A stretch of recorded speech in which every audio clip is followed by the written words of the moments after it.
Hello class 10th students. जैसा मैंने आपको कहा था कि हम कंटिन्यू करते रहेंगे जो फर्स्ट चैप्टर है हिस्ट्री का उसको। तो आज हम सेकंड पार्ट पढ़ेंगे, the making of nationalism in Europe. देखिए, थोड़ा सा कॉम्प्लिकेटेड है ये पोर्शन। बहुत सारे नाम हैं जो कि जिससे आप फेमिलियर नहीं हैं बिल्कुल ही, तो वैसे में थोड़ी सी डिफ़िकल्टी इस पोर्शन को पढ़ने में आपको होगी, लेकिन मैं कोशिश करूँगी कि आपको बहुत अच्छे से एक्सप्लेन कर दूँ ताकि आपके दिमाग में एक स्टोरी की तरह, कहानी की तरह आपके दिमाग में ये सब बातें बैठ जाए। ठीक है, चलिए आगे देखते हैं कैसे है, क्या है इस पोर्शन में। If you look at the map of mid 18th century Europe, you will find that there were no nation state as we know them today. आप देखिए इस मैप को, चलिए मैं आपको मैप दिखाती हूँ और मैप को देखिए तब आपको समझ में आएगा कि उस समय यूरोप का जो हिस्सा था, ये देखिए, ये पूरा यूरोप का जो हिस्सा है आज से काफ़ी अलग है। फ्रांस देखिए, इतना बड़ा देश दिख रहा है इसमें, और भी दूसरे कई देश जो हैं, तब तब मैप इनका बिल्कुल अलग हुआ करता था। और आज जब आप मैप देखेंगे यूरोप का, तो वो बिल्कुल ही अलग हुआ। तो उस समय क्या था, और उस समय आज की जो जर्मनी, इटली, स्विट्ज़रलैंड, ये सब है, ये छोटे छोटे किंगडम में बटे हुए थे। और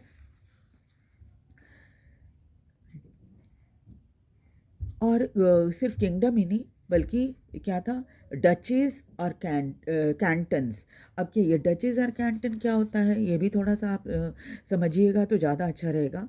उसमें क्या था कि ये एक टेरिटरी था जो कि जिसके जो हेड होते थे उसको ड्यूक या और डचेस कहा जाता था। इंग्लैंड के संबंध में आज आप ज़रूर ये शब्द सुनते होंगे कि ड्यूक है, ड्यूक ऑफ बर्मिंघम, ऐसे ड्यूक ऑफ, ऐसे करके कई एसेक्स, ऐसे करके कई नाम आप आज भी इंग्लैंड के कॉन्टेक्स्ट में कहीं कहीं ना कहीं पढ़ेंगे या सुनेंगे। ठीक है, तो क्या है, डचेस हुआ करता था और कैंटन भी ऐसे ही एक छोटा हिस्सा होता था। और इसके अलावा ईस्टर्न और सेंट्रल यूरोप जो था वो ऑटोक्रेटिक मोनार्क के अंडर में था। ऑटोक्रेटिक मोनार्क कौन होते हैं? वो जो राजा होते हैं, वो शासन चलाते थे वहाँ पर। और इसका नतीजा ये था कि उनकी कोई कलेक्टिव आइडेंटिटी नहीं दिखाई पड़ती थी। जैसे आप देखो, शेयरिंग कलेक्टिव आइडेंटिटी और कॉमन कल्चर, न ही उनका कलेक्टिव आइडेंटिटी था और न ही कॉमन कल्चर था। और यहाँ तक कि क्या था कि लोग जो थे वो अलग अलग भाषाएं भी बोला करते थे और एथनिक ग्रुप भी उनका बिल्कुल अलग हुआ करता था। और भाषा भी अलग बोलते थे। जैसे एक उदाहरण दिया है हैब्सबर्ग एम्पायर का, यहाँ देखिए आपके बुक में, द हैब्सबर्ग एम्पायर। ये देखिए कितने छोटे छोटे हिस्सों से मिलकर बना था ये। ऑस्ट्रिया और हंगरी थे। जो हैब्सबर्ग एम्पायर का एम्परर था, वो क्या करता था, ऑस्ट्रिया और हंगरी पर शासन तो करता ही था, इसके अलावा और भी बहुत सारे छोटे छोटे ग्रुप थे, उस पर भी इनका शासन चलता था। जैसे अल्पाइन रीजन, अल्पाइन आप ज़्यादा तो आपने नहीं सुना होगा इस शब्द को चैप्टर के अलावा। अगर आप ढूंढने की कोशिश कीजिए तो देखिएगा कि ये सारा का सारा रीजन जो है वो एंडीज़, आल्प्स और रॉकी माउंटेन जो है उसके आसपास का इलाका है। ये एंडीज़, आल्प्स और रॉकी माउंटेन कहाँ हैं? ये सब के सब यूरोप में है। और यहाँ पर टेम्परेचर जो है, ये अल्पाइन रीजन होने के कारण यहाँ पर टेम्परेचर 10 डिग्री से ज़्यादा कभी भी नहीं होता है। और इस जगह यहाँ पर और भी कई छोटे छोटे हिस्से हैं, जैसे टायरॉल है, ऑस्ट्रिया है, सुडेंटन लैंड है। और जिसको ये सुडेंटन लैंड जो है, ये पहले जो चेकोस्लोवाकिया नाम का एक देश हुआ करता था, आज उसके आसपास के इलाके का, अब तो चेकोस्लोवाकिया देश ख़त्म हो गया है। और पहले और 18th सेंचुरी के आसपास सुडेंटन जर्मन यहाँ पर रहा करते थे, इसीलिए इस जगह का नाम सुडेंटन लैंड पड़ गया।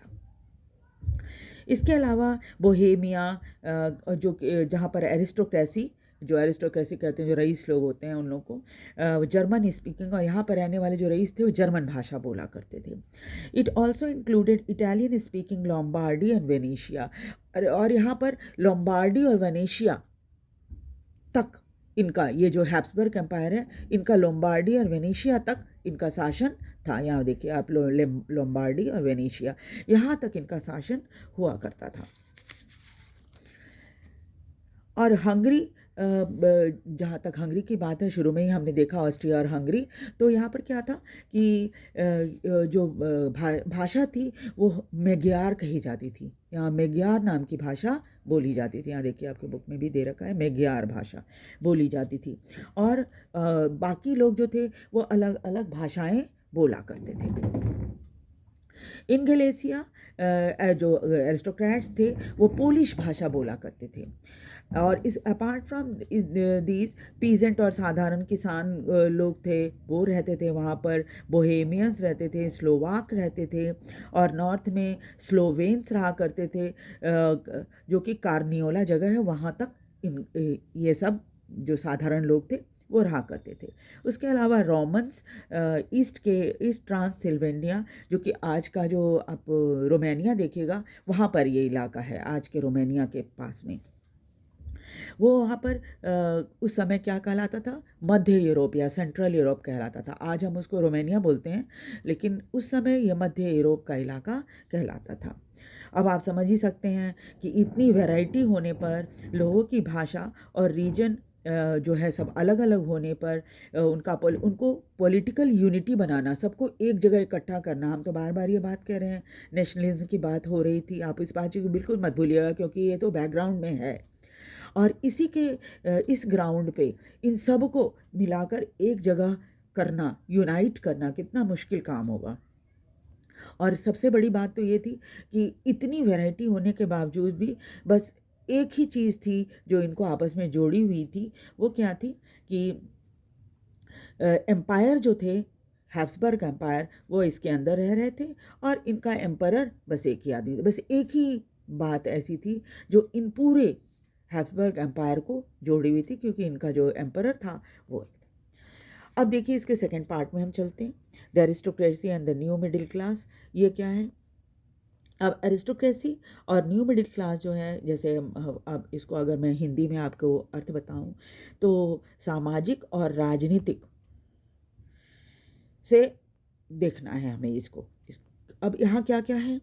लैंडेड एरिस्टोक्रेसी थी, बहुत डोमिनेंट थी इस समय यूरोप में, है ना। सोशली और पॉलिटिकल पॉइंट ऑफ व्यू से अगर दिखाएं, लैंडेड एरिस्टोक्रेसी। अब लैंडेड एरिस्टोक्रेसी क्या होता है? वो एरिस्टोक्रेट जिनके पास अच्छी खासी ज़मीन जायदाद हुआ करती थी, जैसे हमारे यहाँ ज़मींदार वगैरह होते हैं, ये भी एरिस्टोक्रेट भी रईस लोग कहलाते हैं, उस समय बड़े डोमिनेंट थे। All aristocrats have common way of living, और आप जानते हैं रईसों का रहने का तरीका अलग होता है, शानो शौकत के साथ रहते हैं, पैसे की कोई कमी तो उनके पास होती नहीं है, तो बड़े आराम से की ज़िंदगी उनकी चलती है। और बड़े बड़े स्टेट उनके हुआ करते थे, स्टेट जो कंट्री साइड में ख़ास तौर पे हुआ करते थे। और कंट्री साइड यानी कि गांव जो होते हैं, कंट्री साइड में तो उनका होता ही था अच्छा खासा बड़ा सा घर और ज़मीन बहुत हुआ करती थी। और शहर में भी उनके बड़े बड़े घर, बंगले जो होते हैं, बंगले किस्म के घर हुआ करते थे। और भाषा जहाँ तक बात है, जैसे हमारे यहाँ बहुत फैशनेबल और बहुत अच्छा माना जाता है, रिफाइंड मानते हैं अगर कोई इंग्लिश बोलता है तो वहाँ पर उस टाइम क्या था, फ्रेंच भाषा ऐसी भाषा मानी जाती थी।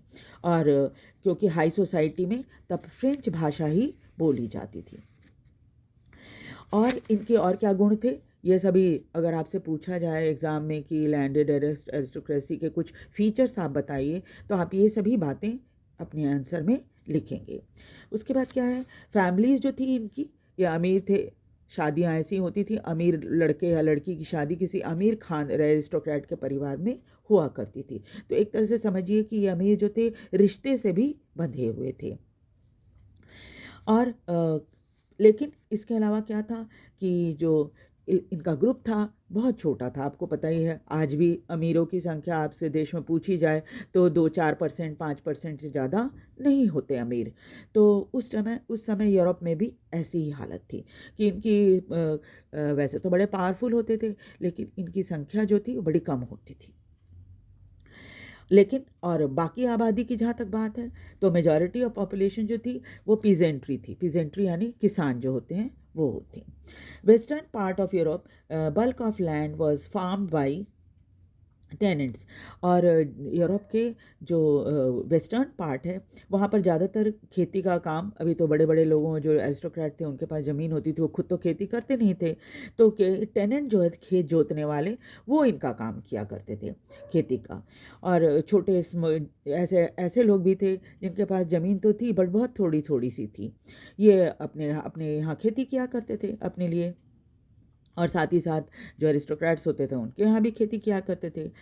But the eastern part and the central Europe, the pattern of land holding was characterise by vast estate.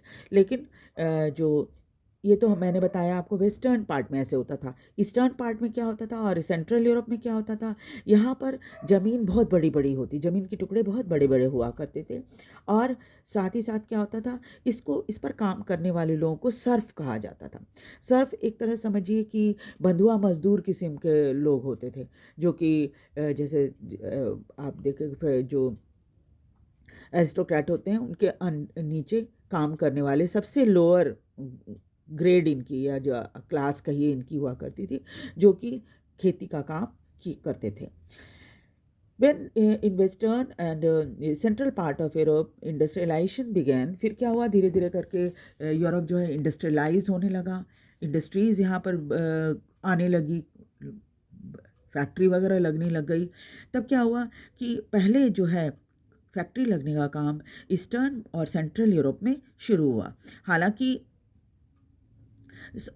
Western और सेंट्रल यूरोप में शुरू हुआ इंडस्ट्रियलाइजेशन, लेकिन जो थी जिससे क्या हुआ, इंडस्ट्रियलाइजेशन शुरू होने के बाद क्या हुआ कि धीरे धीरे करके शहर बसने लग गए, एक अलग ग्रुप आ गए। पहले तो आपको याद है ना कि 9th क्लास में भी आपने पढ़ा होगा, 3 ग्रुप हुआ करते थे फ्रेंच सोसाइटी में, क्लर्जी, नोबिलिटी और कॉमन पीपल। लेकिन अब एक और नया ग्रुप आ गया था जिसको मिडिल क्लास कहा जाने लगा था, या फिर कमर्शियल क्लास कहा जाने लगा था।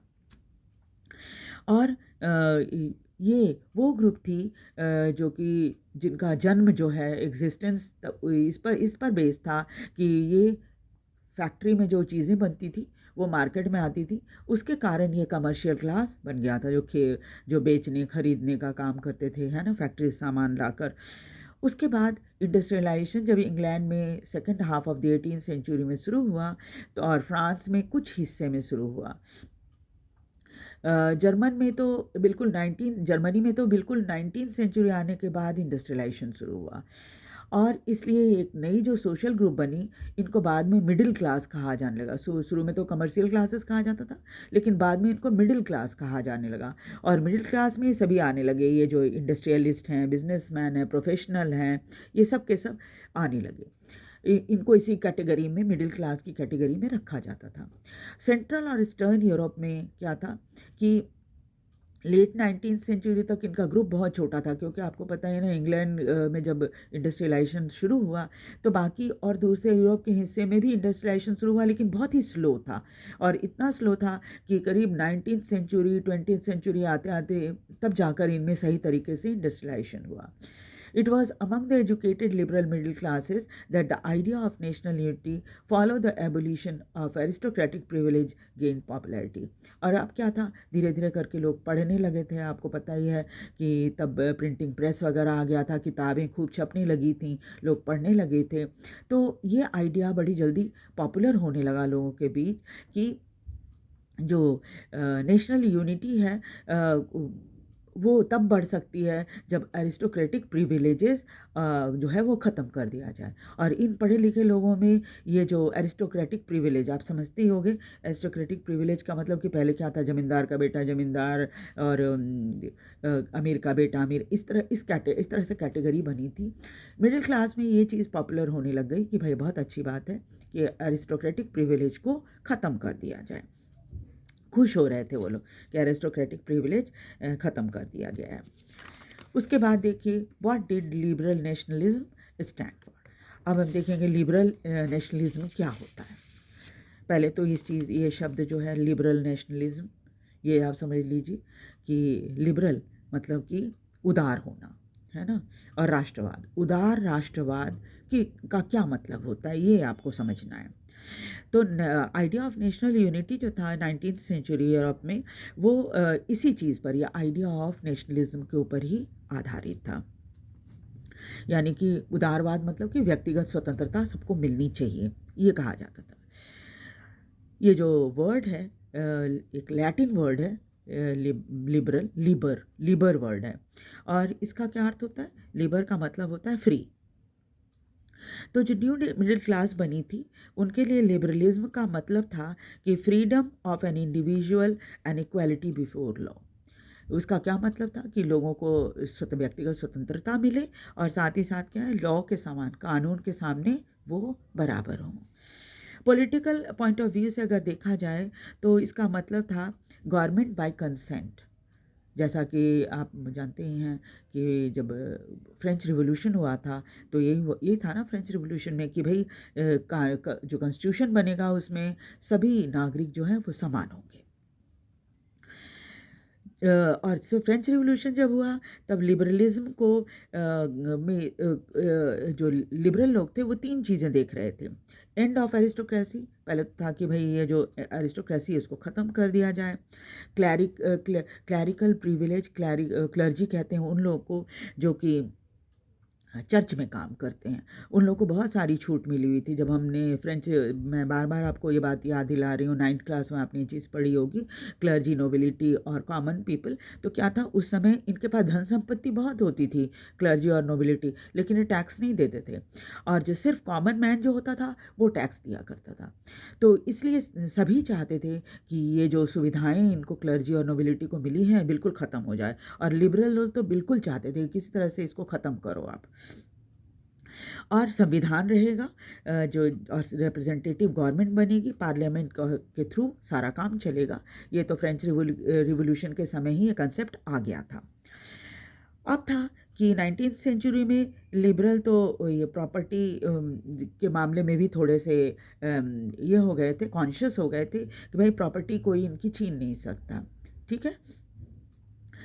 और इक्वालिटी बिफोर लॉ तो था, लेकिन एक चीज़ और आप याद रखिएगा कि जो इक्वालिटी बिफोर लॉ था वो सबके लिए समान नहीं था। कॉन्स्टिट्यूशन में तो कह रहे थे, लेकिन इक्वालिटी सबको बराबर नहीं मिली थी। इक्वालिटी इन द सेंस कि सभी को वोट डालने का अधिकार नहीं मिला था उस समय भी, और ये सबके लिए नहीं था, ख़ास तौर पे महिलाओं के लिए तो बिल्कुल ही नहीं था, है ना। यहाँ की तक कि फ्रेंच रिवॉल्यूशन हो जाने के बाद भी महिलाओं को वो सुविधाएं नहीं मिली थी जो उनको मिलनी चाहिए थी। फ्रांस में जब फ्रेंच रिवॉल्यूशन हुआ 1789 में, और वहाँ पर लिबरल डेमोक्रेसी आ गई, तब भी वहाँ पर वोट डालने का अधिकार सिर्फ प्रॉपर्टी ओइंग, जिनके पास प्रॉपर्टी होती थी, उन्हीं को दिया गया था। फिर हालांकि जेकोबियन पीरियड जब आया, थोड़े समय के लिए, लगभग 1-2 साल 3 साल के लिए आया था वो फ्रांस में, तो और उस समय जो उनका लीडर था उसका नाम था मैक्सिमिलियन रॉबेस्पियर। इसका भी नाम आपने 9th क्लास में सुना होगा, पढ़ा होगा। तो सभी, उसमें भी सभी एडल्ट मेल को ही वोट डालने का अधिकार दिया गया था। नेपोलियनिक कोड, जब नेपोलियन आया, नेपोलियनिक कोड जब लग गया था, फिर तब क्या था, फिर नेपोलियन ने भी सफरेज को यानी वोटिंग को लिमिटेड कर दिया था। सिर्फ पुरुषों को ही, या प्रॉपर्टी वाले जिनके पास धन संपत्ति होती थी, उन्हीं पुरुषों को वोट डालने का अधिकार मिला था। महिलाओं को तो बिल्कुल ही माइनर कर दिया गया था, माइनर की श्रेणी में रखा गया था, और वो अपने माता पिता या पति के हिसाब से उनको चलना पड़ता था कि माता पिता और पति ने जैसा बोला कि भाई इसको वोट देना है, हम इसके फेवर में हैं, तो उनको वही, उन्हीं को मानना पड़ता था। 19th सेंचुरी और अर्ली 20th सेंचुरी में महिलाएं और नॉन प्रॉपर्टी पुरुष जो है वो लगातार अपने अधिकार के लिए लड़ते रहे, यानी कि इक्वल पॉलिटिकल राइट उनको मिलना चाहिए, यानी और बार बार वो इस चीज़ को देखिए इक्वल प्रॉपर्टी राइट के लिए वो लगातार लड़ते रहे, और महिलाओं को तो काफ़ी लंबे समय तक इस अधिकार के लिए लड़ना पड़ा, तब जाकर कहीं उनको 20वीं शताब्दी आने पर वोट डालने का अधिकार मिला था। ठीक है, इसके आगे का जो पोर्शन है, वीडियो बहुत लंबा हो जाएगा, इसलिए मैं यहाँ से जो है अगले नेक्स्ट वीडियो में आपको एक्सप्लेन करूँगी। ठीक है, थैंक यू वेरी मच।